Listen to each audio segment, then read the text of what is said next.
Factionism ఎలా ఉంది ధర్మవరంలో? వాళ్ళు వస్తే డెఫినెట్గా ఈ ప్రాంతంలో మళ్ళీ ఒక రక్తపాతమే. సో ఇక్కడికి కూడా చాలామందికి అది ఒక భయం ఉంది. జగన్మోహన్ రెడ్డి ఆడోళ్ళందరికీ ముద్దులు పెట్టాడు. మరింత నీచంగా రాజకీయంగా మాటలు మాట్లాడుతున్నారు, చాలా నీచంగా మాట్లాడుతున్నారు. ఓట్లు చీల్చైనా సరే జగన్మోహన్ రెడ్డి అధికారంలోకి రాకుండా చేయడమే మా లక్ష్యం అంటున్నారు. జగన్ రాకూడదు జగన్ రాకూడదు జగన్ రాకూడదు అనే దానికంటే కూడా అది ఎన్నిసార్లు తలుచుకుంటే వద్దు, నేను ఒకసారి కావాలి అని అనుకున్నా కానీ నన్ను ఒక వంతం అయ్యలేదు. 100 మందిని కొట్టేసి ఈ విధంగా చేసుకొని వచ్చాడరా అనే ఫీల్ గుడ్ ఫ్యాక్ట్ ఉంది కాబట్టి జగన్ రెడ్డికి అంత క్రేజ్. చంద్రబాబు 40 ఏళ్ళుగా ఉన్నా కానీ అతను హీరోగా ఎప్పుడు చూడరు. అతను ఎప్పుడు చూసినా కుట్ర కుతంత్రం అనే ఒక యాంగిల్లోనే చూస్తూ ఉంటారు. రాజశేఖర్ రెడ్డి గారు అధికారంలో ఉన్నప్పుడు చూశారు, జగన్మోహన్ రెడ్డి గారు కేసీఆర్ అనే వ్యక్తి నేను ఎవరినే కానీ క్యాండిడేట్ అని మార్చను అనే రాజకీయం చేసినాడు. జగన్మోహన్ రెడ్డి అనే వ్యక్తి నేను ఖచ్చితంగా 50-60 మందిని మాడుస్తాను, మీ పర్ఫార్మెన్స్ సరిగ్గా లేకపోతే మీరు తిరగకపోతే అని. ప్రజల్ని మనం మోసం చేయకూడదు, మనకున్నదే క్రెడిబిలిటీ. ఇది వీళ్ళకేముంది చెప్పండి. షర్మిల వచ్చారు, చాలా వ్యతిరేకత ఒక మూమెంట్ లాగా వచ్చింది. నేను ఆడపిల్ల కాదు ఈడపిల్ల అని చెప్పిన పాప. ఇక్కడ మా జీవితాలు నాశనం చేయడానికి నువ్వు కంకణం పట్టుకొని తిరుగుతూ ఉంటే ఎవరు ఏమో ఊరికే ఉండరు. గుడ్ మార్నింగ్ ధర్మవరంతో అందరికీ సుపరిచితులు. మాట కరుకుగా ఉంటుంది కానీ ఆయనకు ఒక క్లారిటీ ఉంది.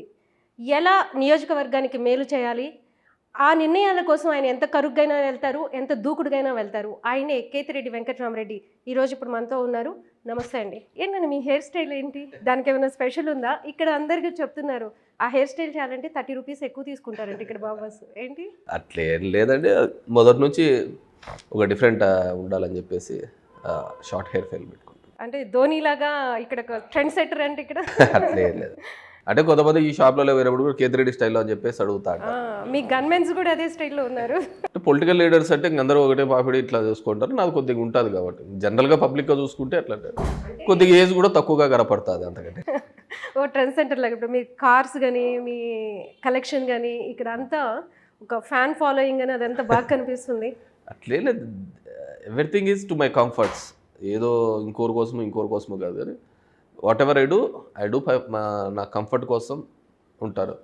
కార్లో తిరిగేటప్పుడు ఓపెన్ టాప్లో అయినా కావచ్చు, that will be more convenient. అంటే పబ్లిక్ నేను చూసే సమస్యలు రోడ్డు మీద పోయేటప్పుడు కనపడతా అంటే ఈజీగా అట్లా అనమాట. ఇంతకుముందు అయితే ఇంకా పెద్ద జీపులు ఓపెన్ టాప్లో తిరుగుతూ ఉంటుంది. రీసెంట్గా ఒక వీడియో చూసాను, స్కూల్ పిల్లల్ని టాప్లెస్. నేను ఎక్కడికో వెళ్తూ గుడ్ మార్నింగ్ తిరుక్కొని వస్తున్నప్పుడు కొంతమంది పిల్లలు గాంధీనగర్ ఉన్నారు. వాళ్ళందరూ ఇక్కడ కలిసే స్కూల్కి రావాలి. ఇట్స్ అరౌండ్ 750 మీటర్స్ దాకా ఉంటుంది. ఎలాగో కార్లో ఊరికనే వస్తున్నారు కదా అని అందరిని ఎక్కించుకొని వస్తారు. ఎవరైనా నేను ఎక్కడికైనా వేరే ఊళ్ళో నుంచి వస్తున్నప్పుడు కూడా ఎవరైనా కానీ సింగిల్గా నిలబడి బస్ కోసం వెయిటింగ్ ఇంకోటి కూడా ఉంటే మా కార్లలో ఖాళీగా ఉంటే రండి ఎక్కించుకొని పోయేది, నాకేం తగ్గేదేం లేదు కదా డీజిల్ అని చెప్పి అలా చేస్తూ ఉంటాను. ఇట్స్ అంత ఆ టైంలో ఏదనిపిస్తే అలా చేసుకుంటూ పోతుంటాను.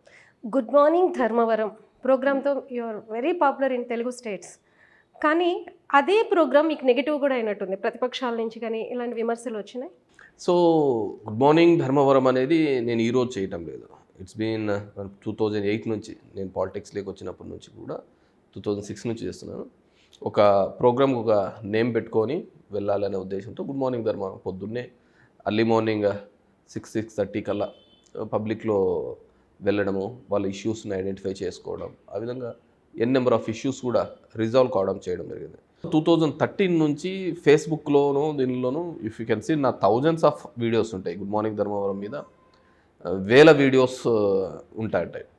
సో ఎప్పుడైతే ఇవి ఉన్నాయో, ఇప్పుడు ఈ గవర్నమెంట్ వచ్చిన తర్వాత ఒక సచివాలయ వ్యవస్థ అని ఒక బ్యూటిఫుల్ వ్యవస్థ వచ్చింది. ప్రతి సమస్యను కూడా ఇమ్మీడియట్గా రిజాల్వ్ చేయడానికి ప్రతి 2000 ఇండ్లకు సంబంధించి ఒక సచివాలయం ఉంటుంది. దాంట్లో ఒక 10 మంది అధికారులు ఉంటారు. ఒక 50 ఇండ్లకు సంబంధించి ఒక వాలంటీర్ ఉంటాడు. ఆ వాలంటీర్కి ఆ ఇంట్లో ఉన్న ప్రతి సమస్య తెలుసు, ఎందుకు రాలేదో ఎందుకు వచ్చిందని. సో నేను అది ఒక కంఫర్టబుల్ జోన్గా చేసుకొని ఆ ఇష్యూస్ అన్నీ రిజాల్వ్ చేస్తూ పోతున్నాను. దీన్ని ఈ సోషల్ మీడియా ప్లాట్ఫామ్స్ వచ్చిన తర్వాత, లేదంటే దీనిలో నేను అన్ని లైవ్ స్ట్రీమే పెడుతూ ఉంటాను. దెర్ ఇస్ నథింగ్ ఎడిట్స్ కానీ ఏ బిట్ కావాలో ఆ బిట్ పెట్టుకోవడం అట్లేం చేయడం, మొత్తం అంతా లైవ్ స్ట్రీమింగే ఉంటుంది. కాబట్టి కొన్ని ఎంబ్రాసింగ్ సిచ్యువేషన్స్ ఉంటాయి, కొన్ని మామూలు సిచ్యువేషన్స్ ఉంటాయి, నన్ను ఇబ్బంది పెట్టే వాళ్ళని ఉంటారు, కొంతమంది అన్ని పార్టీల వాళ్ళు ఉంటారు. మనం అవన్నీ ఆలోచించుకోం కదా. ఇట్స్ జర్నీలో వెళ్తున్నప్పుడు అందరినీ సో ఎప్పుడైతే ఒక ఎమ్మెల్యే అంటే ఇలా పనిచేయాలి, ఒక ఎమ్మెల్యే అంటే గతంలో ఇప్పుడు మాట్లాడే వాళ్ళు కానీ వీళ్ళు ఎప్పుడు అందుబాటులో లేరు. వీళ్ళు జనం దగ్గర పోయి వాళ్ళ సమస్య అడిగినది లేదు. మామూలుగా ఎట్లుంటుందంటే ఇంటి దగ్గరికి వచ్చి అడిగితేనే తీర్చలేరు, బరువైన పరిస్థితి. ఎమ్మెల్యేలు ఊర్లలో కూడా ఉండరు. అలాంటిది నేనే ఒక ఎమ్మెల్యే వెళ్ళి తిరగడంతో దీనికి మీరు అంటున్న విధంగా తెలుగు రాష్ట్రాల్లో కావచ్చు, నైబరింగ్ కర్ణాటకలో కావచ్చు, ఇంకో చోట కావచ్చు, ఒకసారి ఒరిస్సాలో ఛానల్స్లలో కూడా వచ్చేది, ఒరియా ఛానల్స్లో కూడా ఇలా వెళ్తాడు అనే దాని మీద ఒక అసూయతో ఒక కబ్జాలు చేస్తాడని, ఇది చేస్తాడని, గుడ్ మార్నింగ్ ధర్మవరం పేరుతో చేస్తున్నాడని చెప్పేసి ప్రతిపక్షాలు ఆరోపణలు చేసినాయి. ఇప్పుడు గతంలో జగన్మోహన్ రెడ్డి కూడా పాదయాత్ర చేసేటప్పుడు ఈయన ప్రజా సమస్యల కోసం కాదు, ఎక్కడెక్కడ భూములు ఉన్నాయి, గనులు ఎక్కడున్నాయి, ఇవి ఎక్కడున్నాయి, ఇవి చూడడానికి పోయినాడని కూడా మాట్లాడిన వాళ్ళే. మరి ఈ మాట్లాడుతున్న ఈ గాడిదలు కూడా పాదయాత్రలే చేశారు. మా దాంట్లో చూస్తే జనసేన సేవ్ ధర్మవరం అని చెప్పి తిరిగినారు, పట్టాల శ్రీరాము నేనే అందరినీ ఉద్ధరిస్తానని ఆయన తిరిగినాడు. అట్లా అందరూ తిరగడం జరిగింది. వాళ్ళందరూ కబ్జా కోళ్ళు. పబ్లిక్లోకి నాయకుడు వెళ్తేనే తట్టుకోలేని పరిస్థితులలో వీళ్ళున్నారు. సరే, మనం వెళ్ళి సాయం చేసిన తర్వాత వాళ్ళు ఎంత మార్చుకుంటారో ఏంటనే తర్వాత విషయం. అది కూడా ధైర్యం చేయలేరు వీళ్ళు, ఎందుకంటే వీళ్ళు ఏం చేయలేదు కాబట్టి. సో నేను ఇప్పటికే కపుల్ ఆఫ్ టైమ్స్ కూడా ఛాలెంజ్ చేసినాను. నేను ఒకటి అలాంటిది ఏదైనా చేసి ఉంటే ఒక్కరితో అయినా పలికేయండి. ఎందుకంటే ప్రతి దానిలోనూ కూడా అడుగు కూడా మా ధర్మవరంలో ఒక అడుగు ముందే ఉంటారు, గవర్నమెంట్ సైట్లోనే ఆక్యుపై చేసుకుంటారు. అట్లాంటిది నేను పోయి చేసే కబ్జాలు ఏముంటాయి. కానీ నేను చెప్పే ఏ ఒక్కడైనా కానీ ఎమ్మెల్యే ఈ విధంగా బెదిరించినాడనో కబ్జా చేసినాడో అని నేను 4.5 సంవత్సరాలుగా ఇంకా కఠినంగానే ఛాలెంజ్ చేసిన. ఒకడికి పుట్టినోడు ఎవడైనా కానీ ఒకడన్నా వచ్చి చూపించరు బాబు అని చెప్పేసి. కానీ నో వన్. ఇవన్నీ బేస్లెస్ ఆర్గ్యుమెంట్స్. అంటే వీళ్ళ బతుకులు ఎట్లా ఆ విధంగా ఉన్నాయి కాబట్టి వాళ్ళు ఏం చేయలేదు, చేస్తున్న వాళ్ళ మీద నిందలు. అంటే ఈ ల్యాండ్ ఇష్యూస్కి సంబంధించి చాలామంది రెవెన్యూ ఆఫీసర్స్, ఎంఆర్ఓస్ కానీ మీ వల్లే ట్రాన్స్ఫర్ అయిపోతున్నారు ఇక్కడి నుంచి, లేకపోతే సస్పెండ్ అవుతున్నారు అనే అది విమర్శలు కూడా ఉన్నాయి. నా వల్లే అనేది ఎక్కడ మెన్షన్ అనమాట. నాకు సంబంధించిన ల్యాండ్స్ గురించనో లేకుంటే ఇంకో దానిల గురించి సంబంధించి రెవెన్యూలలో సంబంధించి కొంతమంది వాళ్ళలో ఉన్న డిస్ప్యూట్స్ మధ్య అది జరిగిన అంశము. దే ఆర్ అపీలింగ్ అండ్ దాని పద్ధతి చేస్తుంటారు. ఏం నాకు చేసిన ఫేవర్ ఏందో అది కూడా ఉండాలి కదా. నాకు చేసిన ఫేవర్స్ ఏంటో ఏం లేదు దాంట్లో. నాకు వాళ్ళకు సంబంధించిన చిన్న ఎంక్వైరీస్లలో వాళ్ళ మీద తీసుకున్న యాక్షన్ తప్ప దర్ నథింగ్ రిగార్డ్ నా దానికి సంబంధించేది. రీసెంట్గా కూడా ఇసుక రీచ్ గురించి మీ వర్గం వాళ్ళే ఇద్దరు కొట్టుకున్నారనే ఇష్యూ కూడా ఒకటి ఉంది. ఇసుకకు సంబంధించి ఈ రాష్ట్రంలో గవర్నమెంట్ ఈజ్ డూయింగ్ ఎక్స్కవేషన్ జరుగుతుంది. దానికి సంబంధించి ఇసుక is no more in private hand. Private hand అంటే గవర్నమెంట్ టెండర్స్ వాడి రీచెస్ ఇస్తుంది. వాళ్ళు ఆ ఇసుకని తవ్వి కస్టమర్స్కి అమ్ముతూ ఉంటారు. దీంట్లో మా పార్టీ వాళ్ళకి సంబంధించో ఇంకో పార్టీకి సంబంధించిన వాళ్ళు ఈ వ్యాపారం చేయటం లేదు. ఇట్స్ కంప్లీట్లీ 100% గవర్నమెంట్కి రెవెన్యూ పోతుంది. One issue.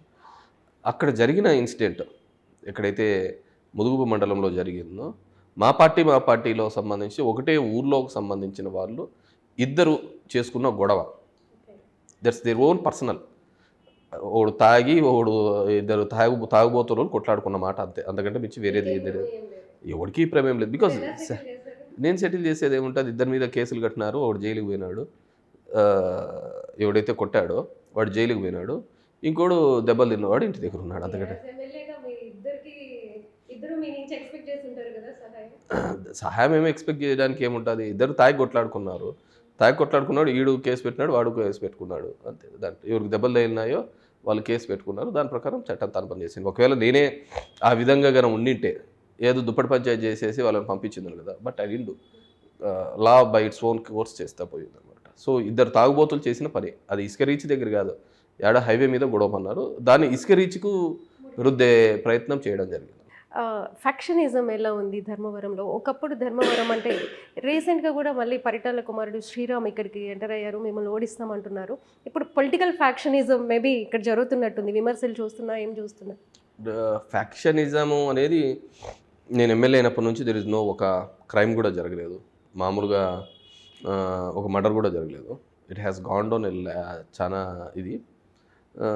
ఇంకా రాప్తాడు ప్రాంతంలోనే వీళ్ళందరూ పట్టాల శ్రీరాము వీళ్ళందరూ అక్కడ క్రైమ్స్లలో ఇన్వాల్వ్ అయిన సందర్భం. అందుకే అక్కడ వాళ్ళని ఓడించే ప్రక్రియ జరగడం జరిగింది. సో ఇక్కడికి కూడా చాలామందికి అదొక భయం ఉంది. వీళ్ళు వస్తే క్రైమ్ని ఎంటర్టైన్ చేస్తారని, క్రైమ్ని ప్రోత్సహిస్తారని. అలాంటివంటే కొద్దిగా శ్రీరామ్ కూడా మోజు ఎక్కువ ఉంది. సో అది ఎక్కువగా గ్రామాలలోను కానీ పట్టణంలో కానీ బాగా ఉంది. అందుకే ఇప్పటికీ కూడా వాళ్ళకు కాన్ఫిడెంట్గా చేసుకోలేని పరిస్థితిలో ఉన్నారు. జనం దగ్గరికి కూడా జనాలు కూడా వాళ్ళకు కలిసి రాని పరిస్థితి. ఎందుకంటే వాళ్ళు వస్తే డెఫినెట్గా ఈ ప్రాంతంలో మళ్ళీ ఒక రక్తపాతమే చేస్తుంది. ఇంతవరకు 20 ఏళ్ళుగా 30 ఏళ్ళుగా వాళ్ళు రాజకీయంలో ఉన్నా కానీ వాళ్ళు ఏం చేసుకున్నారో ఈ మంచి చేశాము ఈ ప్రాంతానికి అని చెప్పుకోవటంలా. మా నాయన్ని చూసి చేయండి, మా నాయనలాగా పరిపాలించారు. వాళ్ళ నాయనలాగా పరిపాలించారంటే వాళ్ళ నాయన వివేకానంద కాదు కదా, అంత మర్డర్లే కదా చేసినది. పట్టాల రవి అంటే ఆయనకున్నే ఒకటే అసెట్ ఏంది, ఎవరినైనా చంపేస్తాడనే కదా, గ్రామాల్లో గొడవలు పెడతాడనే కదా. ఒక మాఫియా క్రియేట్ చేసి ఒక లిస్టు రిలీజ్ చేసి మా ప్రాంతంలో దగ్గర దగ్గర ఒక 50కి పైగా మర్డర్లు చేసినారు. ఒక లిస్ట్ అడ్వాన్స్గానే రిలీజ్ చేసి వీళ్ళని చంపబోతున్నాము అని చెప్పేసి దాంట్లో ఒక సామాజిక వర్గాన్ని టార్గెట్ చేసి చంపించే కార్యక్రమం కూడా చేసినారు. సో ఇవన్నీ మనము ఇప్పుడు వచ్చి అదేదో చెప్తారు చూడు, సర్దుపూసి మాటలు చెప్తా అంటే ఎవరు నమ్ముతారు జనాలు. సో ఇది ఇంకా ప్రజల్లో ఉంది కానీ ఇంకా నేను మా నాయనలాగా చేయను, ఇంకేదో విధంగా బాగా చేస్తాను అని చెప్పి చెప్పలేము. వాళ్ళ నాయన కంటే వాళ్ళమ్మ కూడా మంత్రిగా అయింది కదా, వాళ్ళమ్మ కూడా మంత్రిగా ఉంది. వాళ్ళమ్మ మంత్రిగా ఉన్నప్పుడు రాప్తాడు ప్రాంతంలో 2-3 మర్డర్లు కూడా జరిగినాయి. ఈ కాలంలో మనం డెవలప్మెంట్ అనే దాని మీద పోవాలి, యువతకి ఏం కావాలని చూడాలి కదా తప్ప యువతను రెచ్చగొట్టే కార్యక్రమాలు, యువతతో క్రైమ్ వాళ్ళకి పాపం తెలియదు. అది వాళ్ళకి సంతోషంగా కూడా ఉండొచ్చు మాకు ఇట్లా చెప్తున్నాడని. తర్వాత వాళ్ళ భవిష్యత్తు, వాళ్ళ పోలీస్ రికార్డులలో ఉంటే వాళ్ళ చరిత్ర, వాళ్ళకు ఏదైతే యాస్పిరేషన్స్ ఉన్నాయో అన్నీ కూడా కట్ ఆఫ్ అవుతాయి కదా. మా ప్రాంతంలో కూడా గతంలో ధర్మవరంలో కూడా ఒక క్రేజ్ కోసమని మా ఇప్పుడు జెడ్పీ వైస్ చైర్మన్ అన్నాడు, అతను కూడా చంపించే ప్రయత్నం చేసినాడు. సో అవన్నీ కూడా బయటపడ్డాము, అప్పుడు అవన్నీ జరగడం జరిగిందన్నమాట. సో వాట్ ఎవర్ మేబీ ఆ క్రైమ్ ఇన్సిడెంట్స్ అనేది మా దగ్గర ఇంకా ఇప్పుడు కూడా చెప్పేది మా నాయనలాగా చేస్తామంటేనే అందరికి భయం అవుతుంది. ఎందుకంటే స్వామి వివేకానంద ఏం కాదు కదా, పోనీ ఇంకో విధంగా అభివృద్ధి చేసిన కార్యక్రమాలు చూస్తాం. ఇప్పుడు మీరు మీ చిన్నతనంలో మీ నాయన ఉన్నప్పుడు ఆ ఫ్యాక్షనిజం చూశారు, అది నేను చాలా ఇంటర్వ్యూస్లో కూడా విన్నాను, చూశారు. తర్వాత లండన్ వెళ్ళిన తర్వాత యూకే వెళ్ళిన తర్వాత చేంజ్ అయింది నా యాటిట్యూడ్ అన్నారు. సరే ఇక్కడికి వచ్చారు, మళ్ళీ పొలిటికల్గా మీరు ఎంటర్ అయ్యారు. ఇప్పుడు మళ్ళీ ఆ వైరం ఉంటుంది కదా, శ్రీరామ్ రావడమైనా ఏదైనా మీరు ఎలా వాళ్ళని ఎదుర్కొంటున్నారు? అంటే మళ్ళీ అందులోకి పెట్టాల్సిందే కదా అడుగు, ఎలా? అలా ఏం లేదండి, మాకు ఒక క్లారిటీ ఉంది. సింపుల్ థింగ్ చెప్తా. 2006లో నేను వచ్చాను మా నాన్నగారు అనుకోని పరిస్థితులలో. సో ఆ రోజుకి ఈ రోజుకి ఉన్న చాలా డిఫరెన్సెస్. నేను 2006 నుంచి వచ్చిన తర్వాత కూడా మా నాన్న చనిపోయిన తర్వాత కూడా నేను పూరిత ధోరణిలో పోలేదు. నేను తాడిపత్రిలో ఉంటే ఆ విధమైన ఆలోచనతో అలాగే పోయే ఉండేవి నేను. కానీ వైఎస్ఆర్ గారు కానీ ఇంట్లో వాళ్ళు కానీ అసలుకు జరిగిపోయింది. ఈ ఫ్యాక్షన్లతో చాలా వందల కుటుంబాలు మా గుంపులో పోయి ఉండొచ్చు, అవతల గుంపులో కూడా చనిపోయి ఉండొచ్చు. సో దీనికి దూరంగా ఉండాలి అనే ఉద్దేశంతోనే నన్ను వైఎస్ఆర్ గారి ధర్మవరానికి వేసినారు. I'm nowhere related. మా నాన్న ఇంతకుముందు ఎమ్మెల్యే అయినా కానీ నేను ఎమ్మెల్యేగా ఉన్నప్పుడు కూడా ఎప్పుడు రాలేదు ధర్మవరానికి. వచ్చిన తర్వాత నాకు ఇక్కడ ఒకసారి నేను ఫ్రెష్ క్యాండిడేట్ అయిన తర్వాత నాకు ఇక్కడ కక్షలు పెంచాల్సిన అవసరం లేదు. సో ఆ విధంగా చాలా గ్రామాల్లో కూడా చాలా చోట్ల నేను గతంలో ఉన్న కక్షలన్నింటినీ కూడా రాజీ చేయడం జరిగింది. ఇప్పుడు ఫర్ ఎగ్జాంపుల్ గుట్టకిందపల్లి అని ముదుగుబ్బలో ఉండేది, ఆడ వెంకటరామరెడ్డి గుంపు అని పట్ర గుంపు అనేది 2 గుంపులు ఉండేవి. చాలామంది ఒక 10ల సంఖ్యలో జీవిత ఖైదీ చేసిన వాళ్ళు ఉన్నారు, 10ల సంఖ్యలో మరణించిన వారు ఉన్నారు. ఆ కుటుంబాలన్నింటినీ కూడా నేను రాజకీయాలకు ఎంటర్ అయిన తర్వాత ఒక్క ఫ్యాక్షన్ మర్డర్ కూడా లేదు. చాలా ప్రశాంతంగా ఉండడం జరుగుతుంది. ఇప్పుడు ఎప్పుడో వచ్చి శ్రీరామ్ కూడా వాళ్ళని అందరినీ ఎంటర్టైన్ చేస్తున్నారు దానిలో, అక్కడ మళ్ళీ గ్రూపులు పెట్టడానికి. అదేవిధంగా ఇక్కడ రేగట్పల్లి అని ఉండే, రేగట్పల్లి సొసైటీ భూముల కోసం దగ్గర ఒక 20-25 మర్డర్స్ చేసుకుంటారు. కొన్ని కుటుంబాలే నాశనం అయిపోయినాయి. ఇవన్నీ రవిని చూసుకొని అప్పుడు చేసిన తర్వాత నేను ఇక్కడికి ఎమ్మెల్యే అయిన తర్వాత అక్కడ ఏ భూముల కోసం అయితే కొట్లాడుతున్నారో అవన్నీ నిరుపేదలకు ఇచ్చేసి దగ్గర 300 ఎకరాల్లో 12,000 మందికి ఇంటి పట్టాలు ఇప్పించే కార్యక్రమం చేయడం జరిగింది. అలా ప్రతి చోట కూడా ఎక్కడైతే ఫ్యాక్షన్ ఉందో ఆ ఫ్యాక్షన్ని 99% మొత్తం లేకుండా చేసే కార్యక్రమం చేయడం జరిగింది. ఈ ఫ్యాక్షన్ దానిలకు ఇలా ఎంటర్టైన్ చేస్తుంటే ఖచ్చితంగా వాళ్ళు శిక్ష అనుభవించాల్సిన పరిస్థితి. అదేవిధంగా ఎక్కడే కానీ గొడవలంటూ మీరు చూసినారు అంటే ఎక్కడే కానీ ఫ్యాక్షన్ గొడవలంటూ ఎక్కడ లేని సందర్భమే మా నియోజకవర్గం పట్టుకున్నాను. ఇక్కడ సందర్భం వచ్చింది కాబట్టి మీరు ఆ నియోజకవర్గం నుంచి మీకు రాజశేఖర రెడ్డి గారు ధర్మవరం ఇచ్చారు. అప్పుడు మీకు ఇక్కడ కొత్త. జగన్మోహన్ రెడ్డి గారు ఇప్పుడు ఈ ఏదైతే షిఫ్టింగ్ ఉందో ఎమ్మెల్యేస్ని చేంజ్ చేయడం కానీ లేకపోతే క్యాండిడేట్స్ని ఒక నియోజకవర్గం నుంచి ఇంకో నియోజకవర్గానికి పంపడం కానీ అంటే మీరు అప్పుడు ఫేస్ చేశారు. ఇప్పుడు అందరికీ ఒక డౌట్ ఉంది, ఎలా అబ్బా వీళ్ళు మళ్ళీ వెళ్ళి ఎలా చేస్తారు, కొత్త నియోజకవర్గాన్ని చూసుకోవాలి, గెలిచే ఇది ఉందా అని అనుకుంటున్నారు. మీరేమంటారు దీని మీద? ఎవరు అంటే ఇప్పుడు కొత్తగా కొత్తగా మారుస్తున్నారు కదా జగన్మోహన్ రెడ్డి గారు. అంటే సీఎం గారు ఒక సమీకరణ అనేది ఆయన ముందు నుంచి ప్లాన్ అప్ చేసుకున్నారు. అంటే he has given clear instructions. KCR అనే వ్యక్తి నేను ఎవరినే కానీ క్యాండిడేట్లను మార్చను అనే రాజకీయం చేసినాడు. జగన్మోహన్ రెడ్డి అనే వ్యక్తి నేను ఖచ్చితంగా 50-60 మందిని మాడుస్తాను, మీ పర్ఫార్మెన్స్ సరిగ్గా లేకపోతే మీరు తిరగకపోతే అని ఎప్పుడు ఒక 1 ఇయర్ నుంచి చెప్తూనే ఉన్నాడు. అది ఓపెన్ సీక్రెట్. సో దానికి తగ్గట్టుగా కొంతమందికి ప్లేస్మెంట్స్ మార్చడం జరిగింది. అంటే ఆ సామాజిక సమీకరణను బట్టి మోస్ట్ ఆఫ్ ది చోట్ల ఆ మార్చిన దానిలో ఆ ఎమ్మెల్యే మీద వ్యతిరేకత కంటే కూడా అక్కడున్న సిచ్యువేషన్ని సరిగ్గా హ్యాండ్లింగ్ చేయక కొత్తగా వచ్చిన వాళ్ళలో వైసీపీ వర్సెస్ వైసీపీలోనే చిన్న చిన్న తగువులు పెట్టుకుంటా ఆ విధంగా ఉండడంతో వాళ్ళను ఇంకో చోటుకి షిఫ్ట్ చేయడంతో ఆ క్యాడర్ అయితే బాగా ఉంది. ఆ విధమైన కోపం అన్న తగ్గుతుంది అని ఇంకో చోటుకి ఆ విధంగా చేసుకుంటూ. అంటే రాజకీయ మేధావులు కానీ లేకపోతే ఎవరున్నారు సోకాళ్ళు ఇప్పుడు మాట్లాడుతున్న వాళ్ళందరూ ఉండవల్లి కావచ్చు ఇంకెవరైనా this is the suicide attempt అని చెప్పేసి చెప్తున్నారు జగన్మోహన్ రెడ్డిది ఈ చేంజింగ్ అనేది. అలా ఏం లేదండి, అందరినీ ఆ విధంగా మార్పు చేసుకుంటూనే వచ్చినాడు కదా. ఇప్పుడు చంద్రబాబే ఆ విధంగా మారిపోయిన వాడే కదా. సూసైడ్ అటెంప్ట్ ఎందుకు అయితే అంటది. ఇప్పుడు మీరు బాగా చూడండి, వీ హ్యావ్ చేంజ్ నియర్లీ 58లలో వీఆర్ గెటింగ్ బౌన్స్ బ్యాక్ 30+ ఈజీగా బౌన్స్ బ్యాక్ అయిపోతున్నాం మళ్ళీ. So we are having some certain strategies. ఈ జగన్మోహన్ రెడ్డి గారి ప్రయాణంలో ఆయన he's a god of masses పబ్లిక్లో. నిన్న చూసి రాప్తాడు మీటింగ్లో వేరెవరు అతను బయటకు వస్తే ఆ విధంగా ఉంటుంది పబ్లిక్లో. ఎందుకంటే పీపుల్ బిలీవ్ ఇన్ హిమ్. జనం జగన్మోహన్ రెడ్డిని నమ్మినంతగా ఎవరిని నమ్మరు. జనంతో జగన్ లింక్ అయిపోయాడు. చంద్రబాబు నాయుడు ఎప్పుడు వాళ్ళతో పొత్తులు పెట్టుకుంటే వాళ్ళ కులమూల ఓట్లు వస్తాయి, లేకుంటే వీళ్ళతో పెట్టుకుంటే మనల్ని ఇబ్బంది పెట్టుకోకుండా ఉంటారు, ఈ లెక్కాసారంలో ఉన్నాడు. కానీ పబ్లిక్లోకి వెళ్ళలేదు. ప్రతిపక్షంలో ఉండి జగన్మోహన్ రెడ్డి గారిని ఎదుర్కోవడానికి చంద్రబాబు నాయుడు పబ్లిక్ డొమైన్లోకి వెళ్ళలేదు.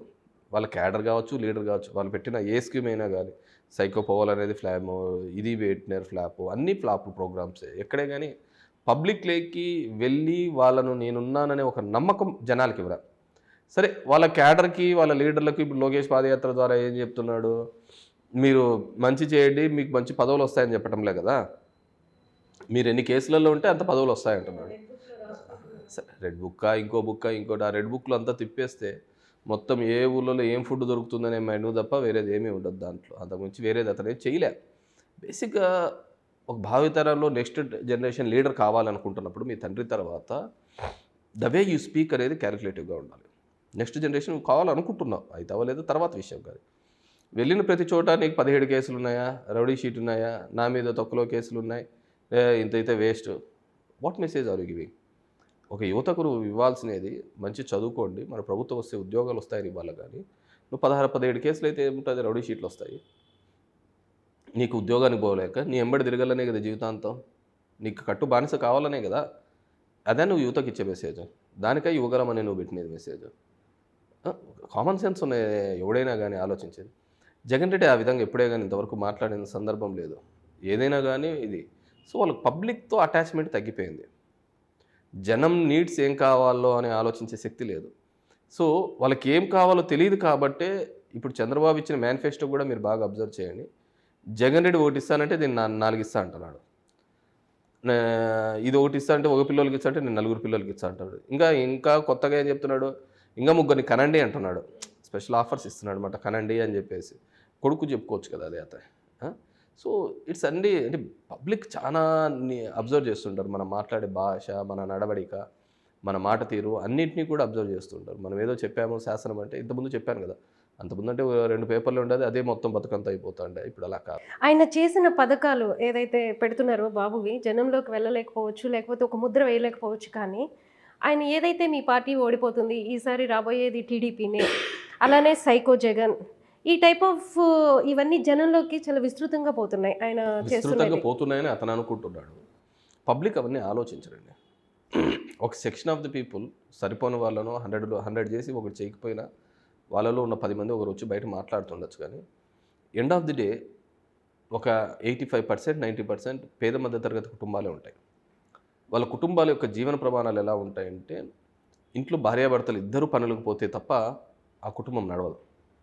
వాళ్ళకి ఈరోజు జగన్మోహన్ రెడ్డి వాళ్ళ పిల్లల చదువు కావచ్చు, వాళ్ళ ఆర్థిక స్థితిగతులు మెరుగుపరచడం కోసం ఇప్పుడు కావాల్సిన ఇంటి పట్టాలు ఇవ్వడంలో కావచ్చు, లేదంటే వాళ్ళకు విద్యా దీవెన హైయర్ స్టడీస్కి చేయడంలో కావచ్చు, లేకుంటే అమ్మఒడి ద్వారా ఇప్పించడం కావచ్చు, గవర్నమెంట్ ఇన్ఫ్రాస్ట్రక్చర్ అంతా చేయించడం, ఇవి గత 14 సంవత్సరాలుగా చంద్రబాబు ముఖ్యమంత్రిగా ఉండి ఎందుకు చేయలేకపోయినారు?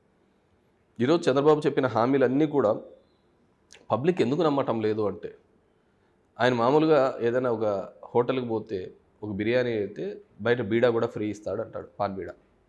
ఈయన చెప్పేది ఏంటంటే నువ్వు బిర్యానీకి కారు ఫ్రీ ఇస్తానన్న పద్ధతిలో చెప్తున్నాడు. పబ్లిక్ తెలుసు, ఇంతకుముందు కూడా ఇదే విధంగా బంగారం విడిపిస్తానన్నాడు. వాళ్ళకు నోటీసులు వచ్చి బంగారం అంతా వేలంలో పోయింది. మహిళా సంఘాలకు మాఫీ చేస్తున్నాడు అంత. సో పవర్ కోసం ఎంతవరకైనా పోతాడు అనేది ఆయనకుంది. కానీ జగన్మోహన్ రెడ్డి ఏదైతే చెప్తాడో అది చేస్తున్నాడు. ఇంతకుముందు శ్రీలంక అవుతుంది అన్న వాళ్ళు ఈరోజు అంతకుమించి చెప్తే దాన్ని ఏమన్నా వేరే దేశం ఏమన్నా అవుతుందా? సో ఇవన్నీ ఇండస్ట్రీస్ విషయంలో కావచ్చు, డెవలప్మెంట్ విషయంలో కావచ్చు, అప్పటికిప్పటికీ కూడా బేరేజ్ వేస్తే మనిషి యొక్క కొనుగోలు శక్తి పెంచాలి. అది జగన్మోహన్ రెడ్డి సక్సెస్ఫుల్గా చేయగలిగినాడు. లేకుంటే అంత కాన్ఫిడెంట్గా ఇప్పుడు ఈ జగన్మోహన్ రెడ్డి ఉన్నంత కాన్ఫిడెంట్గా చంద్రబాబు లేడు. చంద్రబాబు వస్తుంది అని అంటున్నాడు, కానీ వాళ్ళకి ఎలా వస్తుంది, ఏ విధంగా వస్తుంది అనేది లేదు. ఆయన వచ్చేది అట్లుంటే, జగన్మోహన్ రెడ్డి మీద ఇంత వ్యతిరేకతే ఉంటే నువ్వు ఇంతమంది పొత్తులతో ఎందుకు వెంపలాడుతున్నావు? ఇంతమంది దగ్గరికి కాళ్ళు కడుపు ఎందుకు పట్టుకుంటున్నావు? If you are confident you go alone. ఎప్పుడైతే నువ్వు ఇంతమంది పొత్తులతో ఇంతమందితో పోతున్నావో ఆల్రెడీ యు ఆర్ వీక్ అని అర్థం కదా. నువ్వు ఎక్కడైనా ఒక హీరోయిజం అంటే, రియల్ స్టార్ అంటే ఏ విధంగా ఉంటాడు? రియల్ స్టార్స్ వదిలేయండి. రియల్ స్టార్ అంటే 100 మంది వచ్చినా కానీ నిలబడి ఎదుర్కొనేవాడు రియల్గా ఒక హీరో అంటారు. ఎందుకు జగన్ రెడ్డికి ఎందుకు అంత క్రేజ్ చెప్పండి? నేను సింపుల్ థింగ్ చెప్తా. ఎంతోమంది వచ్చినారు పొలిటికల్ జర్నీస్లో. ఎంతోమంది ముఖ్యమంత్రులు ఉన్నారు, వాళ్ళ కొడుకులు ఉన్నారు. వాళ్ళు ఎవరో పెట్టిన భిక్షతోనే ఎమ్మెల్యేలో మంత్రులు అయినారు. అది కోట్ల విజయభాస్కర్ రెడ్డి కావచ్చు, లేకుంటే మరి శశిధర్ రెడ్డి కావచ్చు, ఇంకోరు కావచ్చు, ఎంతోమంది ముఖ్యమంత్రులు. బట్ ఇతను ఒక్కడే ఎందుకు ఆ విధంగా? ఇతను he fat against all the individuals. ఒక వ్యవస్థ మీద బలంగా యుద్ధం చేసిన వ్యక్తి సోనియా గాంధీ అనే వ్యక్తి. చూడడానికే భయపడేవాళ్ళు, మాట్లాడడానికే భయపడేవాళ్ళు, శాసించేవాళ్ళు, ప్రధానమంత్రినే శాసిస్తారు అన్నారు. అలాంటి వాళ్ళతో డి అంటే డి అన్నాడు. 5 లక్షల మెజార్టీతో గెలిచాడు. చంద్రబాబు లాంటి ఎన్నో కుతంత్రాలు, ఎన్నో 1,00,000 కోట్లు తిన్నాడని అది అంతా దాని ఇన్వెస్టిగేషన్ చేసిన ఏజెన్సీనే చెప్పటం లేదు తిన్నాడు, బుడద జల్లినాడు. ఒక వ్యక్తిని జైల్లో వేస్తే ఇప్పుడు ఉన్నాడు చిరంజీవి ఉన్నారు, ఒక పార్టీ పెట్టి ఒక సంవత్సరం కూడా నడపలేని పరిస్థితి. పవన్ కళ్యాణ్ 10 సంవత్సరాలు అవుతుంది, ఒక తనుగా కూడా గెలవలేని పరిస్థితి.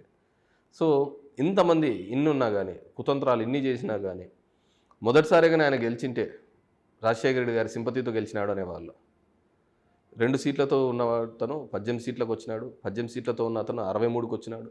సొంత పార్టీల వాళ్ళనో సొంత జిల్లాల వాళ్ళనో 23 మందిని తీసుకొని మంత్రివర్గం ఇచ్చి అన్ని నానా రకాలుగా చేసినా కానీ ఎలా బౌన్స్ బ్యాక్ అన్నాడు? 151తో బౌన్స్ బ్యాక్. రాష్ట్ర చరిత్రలో ఎప్పుడూ లేనంతగా పర్సంటేజ్, దీనిలో వాళ్ళు కలిస్తే రాలేదనేది కాదు ఇక్కడ. He secured 51% 52% vote share secure చేసినాడు. అది ఇంపార్టెంట్. ఆయన ఆ విధంగా సెక్యూర్ చేసినాడు. ఆ విధంగా ఫైట్ చేసిన వాడిని హీరో అంటారు ఎక్కడే కానీ. కాంప్రమైజ్ అయ్యి కాళ్ళు ముక్కి రాత్రి ఉండొచ్చండి కొన్నిసార్లు, కొన్ని వ్యవస్థల వల్ల కొన్ని విధాలుగా కొంతమంది బయటపడి ఉండొచ్చు టెక్నికల్గా. కానీ end of the day public దృష్టిలో ఎవరు ముద్ర వేయగలుగుతాడో అతనే హీరో అవుతాడు, అంతే కదా. End of the day feel good factor రావాలి కదా. నువ్వు థియేటర్ నుంచి వచ్చేకల్లా వీడు 100 మందిని కొట్టేసి ఈ విధంగా చేసుకొని వచ్చాడరా అనే ఫీల్ గుడ్ ఫ్యాక్టర్ ఉంది కాబట్టి జగన్ రెడ్డికి అంత క్రేజ్. చంద్రబాబు 40 ఏళ్ళుగా ఉన్నా కానీ, 40 ఏళ్ళుగా రాజకీయాల్లో ఉన్నా కానీ అతని హీరోగా ఎప్పుడు చూడరు. అతను ఎప్పుడు చూసినా కుట్ర కుతంత్రం అనే ఒక యాంగిల్లోనే చూస్తూ ఉంటారు. సైకో జగన్ అనే విషయం కొద్దిగా టీడీపీ వల్ల ప్రచారం ఉన్నా కూడా రీసెంట్గా ఏదైతే లోకేష్ యాత్రలు చేస్తున్నారో ఎలక్షన్ కోసం రీసెంట్గానే ఒక 2 వీక్స్ నుంచి ఆయన చేస్తున్నారు. అందులో కొత్తగా జగన్మోహన్ రెడ్డి ఆడోళ్ళందరికీ ముద్దులు పెట్టాడు, ఇప్పుడు గుద్దేస్తున్నాడు అని చెప్పేసి ఆయన ప్రతి చోట విమర్శ చేసుకుంటూ పోతున్నారు. కేఎస్ అనే అతను అవగాహన లేనితనం, ఏదో రాసిస్తే అంటే నోటికి వచ్చినట్టు మాట్లాడతాను. నేను ఇంత పాదయాత్ర చేసిన లోకేష్ ఆ నియోజకవర్గానికి, ఆ ప్రాంతానికి, ఆ ఊరికి అక్కడ ఏం కావాలి అని ఇంతవరకు అడ్రస్ చేసినాడా? అడ్రస్ చేయాలి కదా.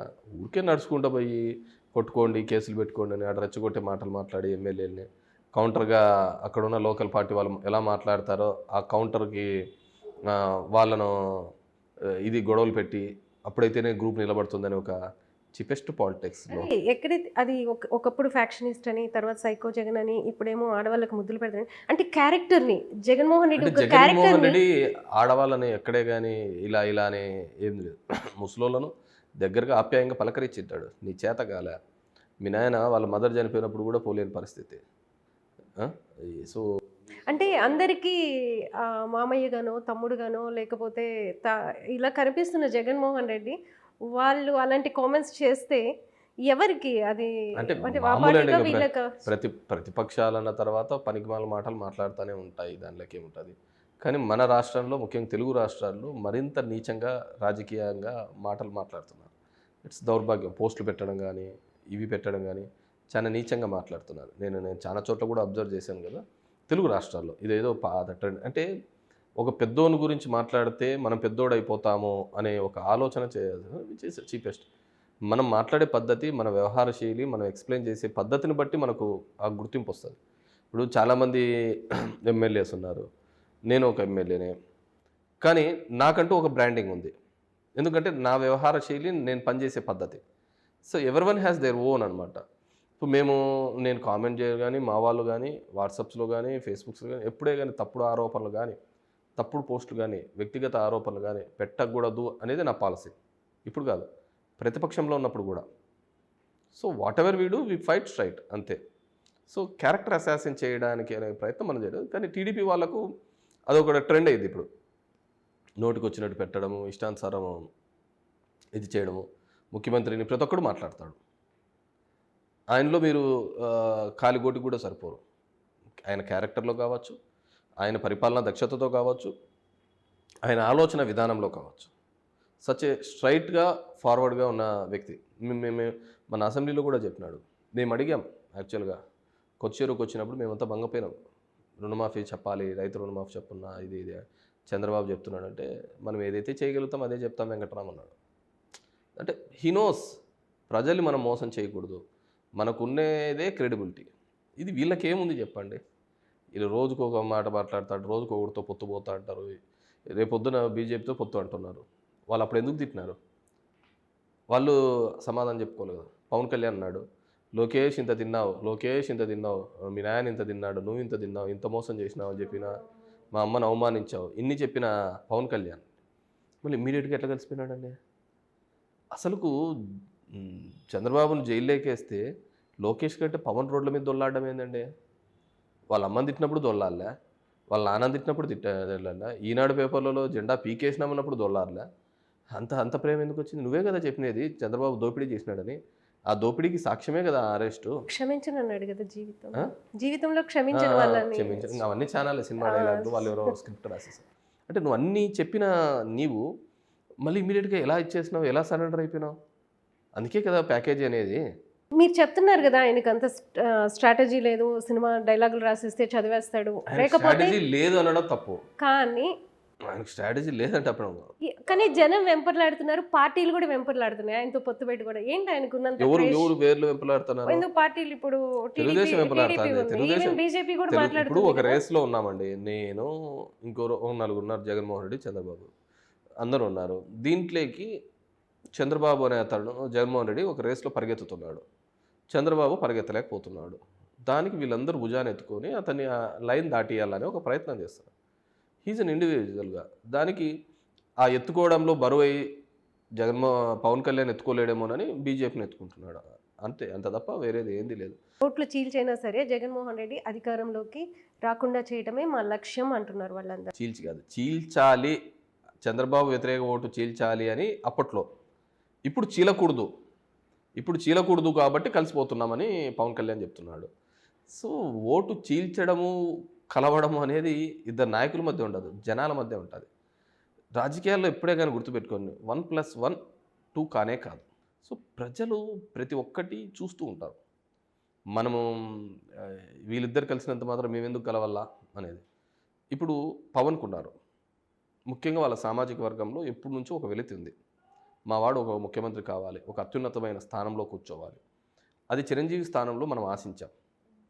చిరంజీవి కూడా అప్పట్లో 294 చోట్ల పోటించి ఒక ప్రయత్నం చేసినాడు. ఆయన ఒక ఓట్ షేర్ తెచ్చుకున్నాడు. మేబీ కంటిన్యూ అయింటే అతనికి ఉండేదేమో ఫ్యూచర్. సో అత్యున్నత స్థానంలోకి మనం ఉన్నప్పుడు రీచ్ కాలేకపోయినప్పుడు పవన్ అనే ఒక ఆల్టర్నేటివ్ మళ్ళీ ఆ చీకటిలో ఒక వెలుగులాగా వచ్చినాడు మనకు అనేది ఒక వారి సామాజిక వర్గంలో కావచ్చు, వాళ్ళ అభిమానంలో కావచ్చు, ఇతను ఇచ్చే స్పీచెస్, ఇతని బ్యాక్గ్రౌండ్లోనే చెగువేరా కావచ్చు, మదర్ తెరీసా కావచ్చు, వాళ్ళ భావజాలంతో పుట్టినాడని నమ్మే వాళ్ళు కూడా ఉండొచ్చు. అలాంటిది నువ్వు ఆ రేస్లో లేకుండా ఎవరికో పల్లకిలు మోయడానికే ఉంటే, ఆల్రెడీ చంద్రబాబును చూసినారు 3 టర్మ్స్. ఇంకా నువ్వు ఫ్రెష్గా చంద్రబాబు నుంచి ఎక్స్పెక్ట్ చేసినది ఏమీ లేదు, నాకు తెలిసిన సంసారమే. కాబట్టి ఇంకా నువ్వు ఫ్రెష్గా ఉండేది ఈ రాష్ట్రంలో ఎవరు? పవన్ కళ్యాణ్ ఒకడే. ఇంకా ఈ రాష్ట్రంలో ఎవరు లేరు. చంద్రబాబు ఉన్నాడు, జగన్మోహన్ రెడ్డి ఇప్పుడు సిట్టింగ్ ఉన్నాడు. ఇంకా ఫ్రెష్గా ఈ రాష్ట్ర ప్రజానీకం కొత్తగా ఎక్స్పెక్ట్ చేయాలన్నా, అద్భుతాలు జరుగుతాయని ఊహించుకోవాలన్నా, ఒక సినిమాలో ఉంటుంది కదా, ఇంటర్వల్ బ్యాంగ్ ఓవర్ కూడా నడుస్తుంది, దాని తర్వాత సెకండ్ హాఫ్ బాగా నడుస్తుందని ఒక ఇది రావాలి అన్నా కానీ ఎవరు ఉండాలి? పవన్ కళ్యాణ్ ఒకటే ఉంది. కానీ వాట్ హీస్ డూయింగ్? కేవలం ఒక రకమైన ద్వేషమే పెట్టుకున్నాడు తప్ప జగన్మోహన్ రెడ్డి మీద జగన్ రాకూడదు అనే దానికంటే కూడా అది ఎన్నిసార్లు తలుచుకుంటే వద్దు, నేను ఒకసారి కావాలి అని అనుకున్నా కానీ దాంట్లో ఒక వంతో అనే అతనికి బెటర్ స్కోప్ ఈసారి కాకుండా నెక్స్ట్ టైంకైనా ఉండిందేమో. పొలిటికల్ సిస్టమ్లో ఓంట్ అచీవ్ రాత్రి అద్భుతాలు క్రియేట్ చేయలేవు.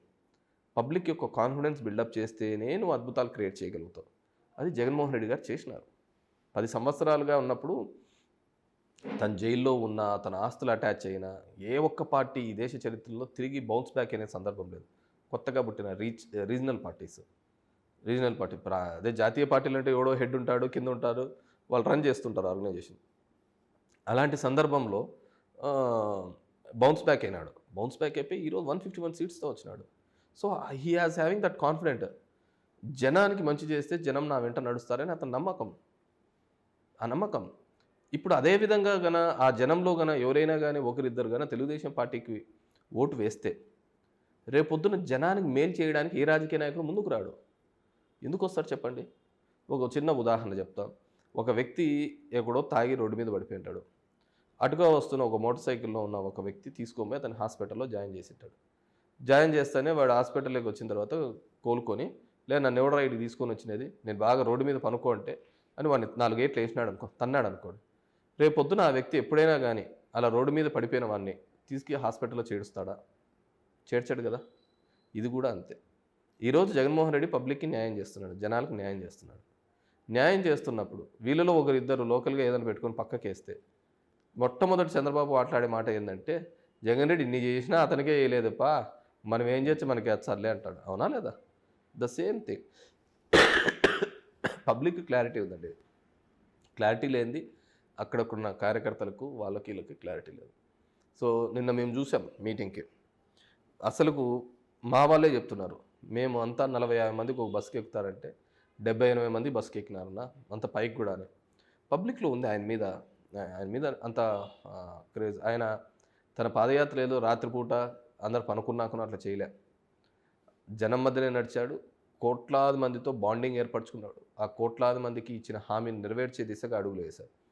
ఈ ప్రభుత్వం వచ్చినప్పుడు 100 కోట్లు కూడా లేదు అని యనమల రామకృష్ణుడు స్టేట్మెంట్ ఇచ్చినాడు. 6 నెలలు కూడా ఇతను పరిపాలన చేయలేడు అని చెప్పినాడు. అలాంటిది ఈరోజు 5 సంవత్సరాలు పూర్తయితేనే చెప్పిన ప్రతి మాట నెరవేర్చినాడు, ప్రతి హామీని నెరవేర్చే దిశగా అడుగులు వేస్తున్నాడు. అవి వదిలేసేయండి. ఈరోజు మేము పెట్టిన వాలంటీర్లు ఒక విప్లవాత్మకం, సచివాలయ వ్యవస్థ ఒక సెన్సేషనల్, పెట్టిన ప్రతి ఒక్కటి కూడా ఈరోజు ప్రతిపక్షాలు కూడా తీసేయమంటున్నారు కదా, అన్నీ ఉంచుతామంటున్నారు. అన్నీ ఉంచేటప్పుడు ఇతన్నే ఉంచితే సరిపోతుంది కదా, కొత్త వాళ్ళు ఎందుకు? నీ పరిపాలన చూశారు కదా. సో దట్స్ పవన్ కళ్యాణ్ ఉండేది ఆ ఛాన్స్, హీ లాస్ట్ ఇట్. 15 సంవత్సరాలు అవుతుందండి ఇప్పుడు పార్టీ పెడితే. ఇంకా పొత్తుల మీద పోతా అంటే ఎట్లా? కమ్యూనిస్ట్ పార్టీలు ఈ పార్టీకి ఎన్నో ఇవి పెట్టినాయి. సో ఇట్స్ అతనుకున్న క్రేజ్ ఇవన్నీ కూడా లూజ్ చేసుకో. వైసీపీ స్ట్రాంగ్ అపోనెంట్ని కోరుకుంటున్నట్టుంది ఈ రకంగా. డెఫినెట్గా విలన్ ఎంత స్ట్రాంగ్గా కనపడితేనే హీరోయిజం అంత పండుతుందండి. సినిమాల్లో ఎప్పుడైతే విలన్ స్ట్రాంగ్గా ఉంటాడో హీరోయిజం అంతగా ఉంటుంది. హీరోయిజం ఎలివేట్ కావాలంటేనే విలనిజం బాగా పెద్దగా ఉండాలి. విలనిజం ఎంత గట్టిగా చూపిస్తే మీరు ఏదైనా చూడండి, విలే విలే హీరోయిజం ఎంత పెద్దగా చూపిస్తేనే వీళ్ళని తంతేనే హీరో అంటాడు. ఇప్పుడు ఎంఎస్ నారాయణ కానీ విలన్ పెట్టుకొని యువతల ప్రభాస్ గుద్దుతే ఏముంటుంది చెప్పండి? ఏముండదు కదా. సో అదే దానికి సంబంధించి రానా లాంటి వాళ్ళు ఇంకోరు ఎవరైనా ఉంటేనే ఆ హీరోయిజానికి కొద్దిగా వస్తుంది. So what we feel is Chandrababu is already lost is charisma. ఆయన ఏదో విధంగా కుతంత్రాలు ఏదో విధంగా మభ్యపెట్టే దానితోనే బయటపడతాడని చూస్తున్నారు తప్ప ప్రజల్ని నమ్మించి ఒప్పించే పద్ధతిలో ఆయన లేడు. రాష్ట్రం అంతా 80% అభివృద్ధిలో అన్ని నియోజకవర్గాలు ఉంటే మీది ఎక్స్క్లూజివ్గా 90% ఉంది. జగన్మోహన్ రెడ్డికి క్లోజ్ అయ్యి అన్ని పనులు మీరు చేయించుకుంటున్నారా లేకపోతే ఏంటి? అలా ఏం లేదు. అంటే అధికారులను అందరినీ కూడా అసలు బేసిక్ దబాయించేసైనా ఏదైనా? అలా ఏం లేదండి. 86% of welfare to all the constituency in the state average 86. నా గుడ్ మార్నింగ్ ధర్మవరంలో నాకు వచ్చిన ప్రతి ఇష్యూస్ని నేను రెక్టిఫై చేసుకుంటూ రావడం వల్ల టోటల్ 104,000 ఇండ్లు ఉన్నాయి. సో దానిలో 97,000 ఇండ్లకు వెల్ఫేర్ అందుతుంది. అర్బన్ ఉండి కూడా అంతమందికి అందడం చాలా కష్టం. నా జర్నీలో పోయినప్పుడు నేను తిరిగేటప్పుడు వచ్చిన ప్రతి ఇష్యూని కూడా అక్కడ ఆఫీసర్స్తో మాట్లాడి దాన్ని రిజాల్వ్ చేయడం జరిగింది. బేసిక్గా అన్నిటికంటే రాజకీయాల్లో కావాల్సింది ఇంటెలిజెన్స్ కంటే కూడా కామన్ సెన్స్ ఇంపార్టెంట్. పొలిటికల్ సిస్టంలో చాలామంది మర్చిపోయేది అదే. చాలా తెలివిగా ఆలోచిస్తామంటారు కానీ లౌక్యంగా ఆలోచించే పరిస్థితి. ఆ సమస్యను ఏ విధంగా తీర్చాలి అని అధికారులకు చెప్పి మనం చేయించుకోవడంతో ఐ హ్యావ్ రీచ్ టు 94%. ఆ విధంగా నా నియోజకవర్గంలో ఇప్పటికీ 3,054 కోట్ల రూపాయలకు సంబంధించి 94% హౌసెస్కి 97,000 ఇండ్లకు నేరుగా లబ్ధి చేకూర్చింది ఇన్ ద యావరేజ్. ఆ విధంగా 3,000. ద సేమ్ వే ప్యారలల్గా 5,677 కోట్ల రూపాయలతో అభివృద్ధి కార్యక్రమాలు చేయడం జరిగింది ఓన్లీ ఇన్ దిస్ టెన్యూర్. ఈ టెన్యూర్లో నేను దాన్ని ఒక ప్యాంప్లెట్గా వేసి కూడా జనం దగ్గరికి తిరుగుతున్నా. మీరు రాజశేఖర్ రెడ్డి గారు అధికారంలో ఉన్నప్పుడు చూశారు, జగన్మోహన్ రెడ్డి గారు అధికారంలో ఉన్నప్పుడు చూస్తున్నారు. So what is the difference? Rajasekhar రెడ్డికి జగన్మోహన్ రెడ్డికి ఆయన ఒక నేషనల్ పార్టీలో తనకున్న సమస్యలు వేరే విధంగా ఉండేది. తన ఒక డెసిషన్ మేకింగ్లో కూడా పొలిటికల్గా చూస్తే సో అందరినీ ఈక్వేషన్స్ చూసుకొని పోయేవాళ్ళు. అంటే మాకున్న ఆపోజిట్ కానీ దీనిలో కానీ అన్ని. జగన్మోహన్ రెడ్డి యాజ్ ఇండివిజువల్గా జరిగే పార్టీకి లాభమైనా జరిగే పార్టీకి నష్టమైనా he is the only reason because the regional part ఆయన చూసే ఓట్లు పడతాయి. అలాంటి వాళ్ళని కొద్దిగా బూస్టప్ విషయంలో ఇద్దరి మధ్య చాలా డిఫరెన్సెస్ చెప్తారు. అలా ఏనేం లేదండి. ఆయన చాలా లవబుల్ గా ఉంటారు, జగన్ గారు అలా ఏం లేదు. ఇప్పుడు డిటాచ్డ్ గా ఉంటారు అనేసి there is a generation gap ఎవరిదారు. ఇప్పుడు మా నాన్న సన్నిహితులు కూడా నాతో మా నాన్నతో ఉన్నట్టే ఉండాలంటే ఉండేది కాదు, అంతేనా కదా. మా నాన్న ఫ్రెండ్స్ నాతో అంతే క్లోజ్గా ఉండాలి అదే విధంగానే ఉండాలి అనేది ఆ విధంగా ఉండేది కాదు. సో నా జనరేషన్ వాళ్ళు క్లోజ్గా ఉంటారు, మా నాన్నతో మా నా జనరేషన్. సో మా నాన్న జనరేషన్ వాళ్ళు వచ్చినప్పుడు నేను ఎంతవరకు ఉండాలో అంతవరకే ఉంటాను. I don't cross that lines. So అదేవిధంగా కూడా రాజశేఖర రెడ్డితో ఉన్నవాళ్ళు ఆ జనరేషన్లో ఉన్న వాళ్ళు కూడా జగన్మోహన్ రెడ్డితో అదే విధంగా ఉండాలి అంటే అది కుదరదు కూడా. ఎందుకంటే ఐడియాలజికల్గా ఆ సవాసంలో కావచ్చు, వాళ్ళ నాన్నతో కావచ్చు, దీనితో కానీ ఉండొచ్చు. అదే ఈ జనరేషన్లో ఉన్న వాళ్ళకు జగన్ రెడ్డి ఆలోచన విధానంతో కానీ ఉండొచ్చు. ఒక సరికొత్త మార్పులను రాజకీయాల్లోకి తీసుకొని వచ్చిన వ్యక్తి ఎవరన్నంటే అది జగన్మోహన్ రెడ్డి. షర్మిల వచ్చారు, జగన్ గారి మీద విమర్శలు చేస్తున్నారు. ఇక్కడ మొత్తం లీడర్స్ కూడా అంటే పార్టీకి సంబంధించి ఆవిడ వచ్చి మాట్లాడంగానే చాలా వ్యతిరేకత ఒక మూమెంట్ లాగా వచ్చింది. అయితే ఆ కుటుంబం మధ్య ఈ విభేదాలని మీ పార్టీ నేతలు ఎలా తీసుకుంటారు? అంటే ఇది జగన్ గారికి మైనస్ లేకపోతే రేపు ఎన్నికల్లో ఎలా ఉంటుంది? నేను మైనస్ ప్లస్ అనే దాని గురించి మాట్లాడండి. వైఎస్ఆర్ ఫ్యామిలీలో వైఎస్ రాజారెడ్డి గారికి ఒక 4-5 మంది పిల్లలు ఉన్నారు. దాంట్లో మనం ఓన్లీ రాజశేఖర రెడ్డినే చూస్తాం. రాజశేఖర రెడ్డి చూసిన తర్వాత రాజశేఖర రెడ్డికి 2 పిల్లలు ఉన్నారు. వాళ్ళు జగన్మోహన్ రెడ్డి, షర్మిల. రాజశేఖర రెడ్డి మాకు బాగా దగ్గర కాబట్టి ఇక్కడ ప్రాంతంలో YS Kondareddy, YS Manohar Reddy, YS George Reddy ఇట్లా చాలామంది పేర్లు ఉన్నాయి. వీళ్ళు ఎవరు ఫేమస్ కాలే.